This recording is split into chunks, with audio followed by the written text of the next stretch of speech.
The Sega Genesis and all of its variations. The funny thing is, I don't even have anywhere near all the different variations here. There's so many different versions of the Sega Genesis hardware. But of course, it all starts here. The Sega Mega Drive came out in Japan in October of 1988, and it was basically brought out to compete with both the Nintendo Famicom, or NES as we know it here, or the NEC PC Engine, which we know over here as the TurboGrafx 16. The Sega Mega Drive got brought to North America in 1989. Of course, they changed the name to Sega Genesis. I'm not exactly sure why they changed the name, but this was a pretty powerful system for its time. It was powered by a Motorola 68000, which was a popular 16-bit processor at the time. You saw it in the Amiga series of 16-bit computers from Commodore. This one runs at 7.68 megahertz. It's also got a Zilog Z80, which is an 8-bit processor. It basically just acts as a coprocessor in the Sega Genesis, but because that's the same processor that powered the Sega Master System, it had a graphics processor that was built by Sega, but it was based on a Texas Instruments design. It could display up to 64 colors on screen out of a palette of 512 total. Now, some games use some software tricks to get a little bit more colors on screen. And I think the Sonic games did that for the water. So there was some tricks to get beyond the 64 colors, but you weren't going to get, you weren't going to get in the hundreds of colors on screen like you could with the PC Engine or the TurboGrafx 16. So that's maybe the one spot they could have improved on this for the time. But otherwise, it was pretty powerful. There's two main sound processors in it. There's a Yamaha YM2612, which does the FM. It also has an older Texas Instruments chip to do the PSG sounds, and that's basically what was in the Sega Master System once again. So inside, the Sega Genesis was all of the hardware that was inside the Sega Master System. They basically made it backwards compatible, and you could buy a simple cartridge adapter called the Master System Converter, which would let you play Sega Master System games on the Sega Genesis. That's very similar to a lot of the hardware you found in arcades at the time. In fact, in the early 90s, most arcade games that I know of had Motorola 68000s and Zilog Z80s inside of them. And the Genesis at launch was a good platform for arcade games. You had a lot of Sega games. You had games like Altered Beast. This was a launch title in 1989. You had Space Harrier 2. This was a launch title in 1989. And then you had a lot of arcade games like Golden Axe. This was not a launch title, but it was a very early game. I believe this still came out in 1989, or possibly it was 1990. But not a launch title, but very, very early in the Genesis life. You had a lot of these great arcade conversions like Golden Axe that you just could not get on an NES. Of course, we remember Michael Jackson Moonwalker, 1990. Sega was really going for an older crowd and advertising for an older crowd with a lot of the sports titles, and bringing Michael Jackson, a huge pop star, to the Sega Genesis helped. And of course, a lot of people remember Sonic the Hedgehog, but not everybody remembers Sonic the Hedgehog was not a launch title. Sonic the Hedgehog didn't come out until 1991. The same year the Super NES came out with Super Mario World, Sega finally had a true mascot to compete with Mario, and Sonic the Hedgehog was a great game, but it was by no means a launch title. Now, this is one of the early model ones. As you can see, it says high definition graphics on top, and I've talked about these models before and how they have better sound than the late model ones or the Model 2s. So that's one thing to keep in mind when you're looking for them.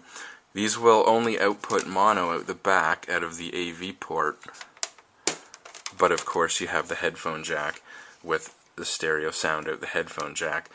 So you can always go out the headphone jack, or you'll have to modify it to get stereo jacks out the back. When the Genesis launched in 1988, or the Mega Drive in 1988, it came with a 3-button controller.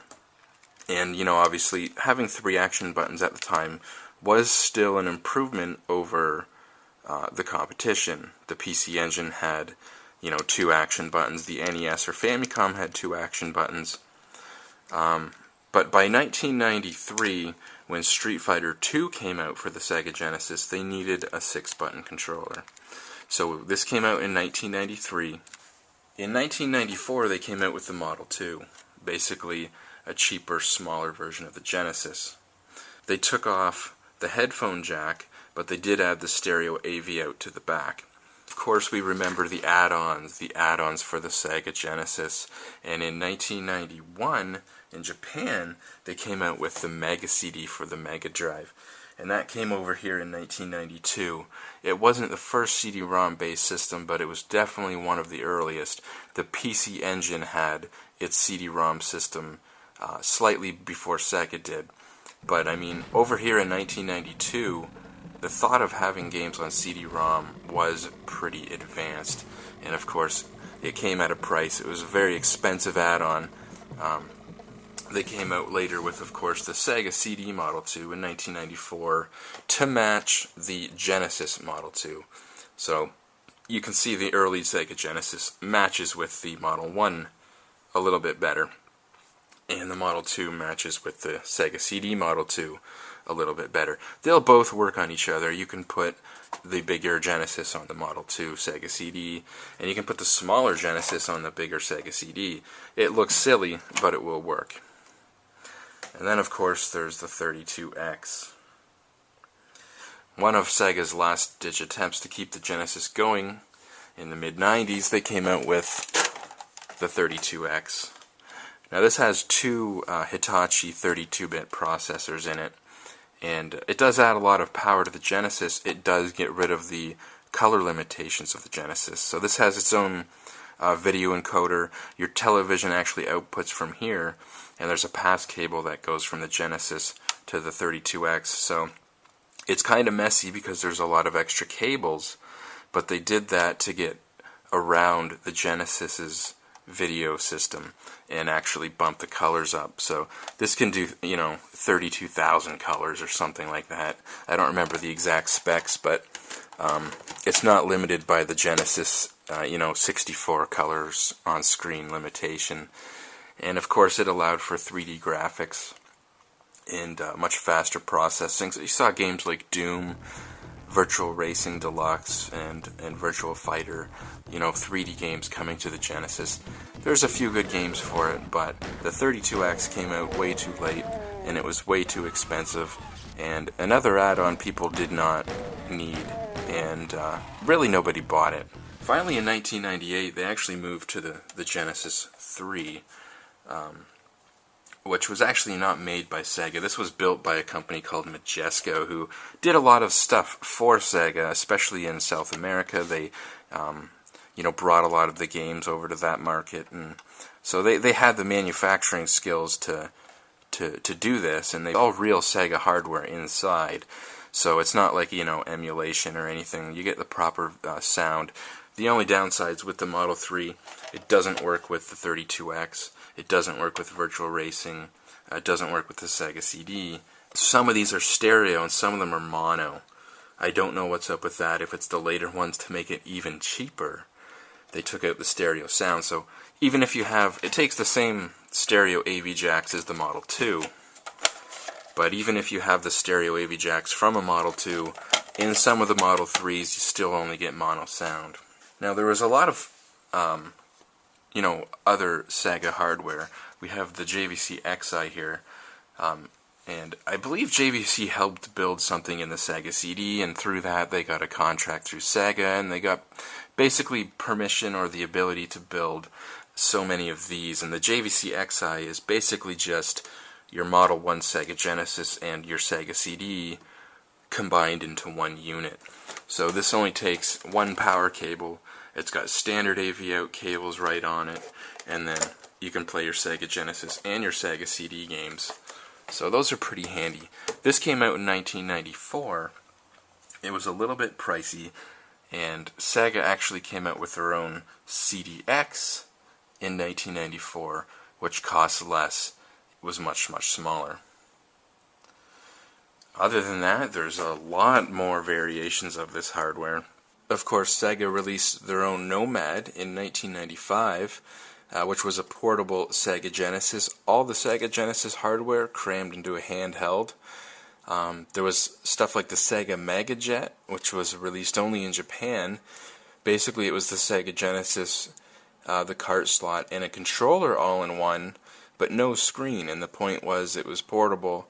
You could plug it into a monitor or a television.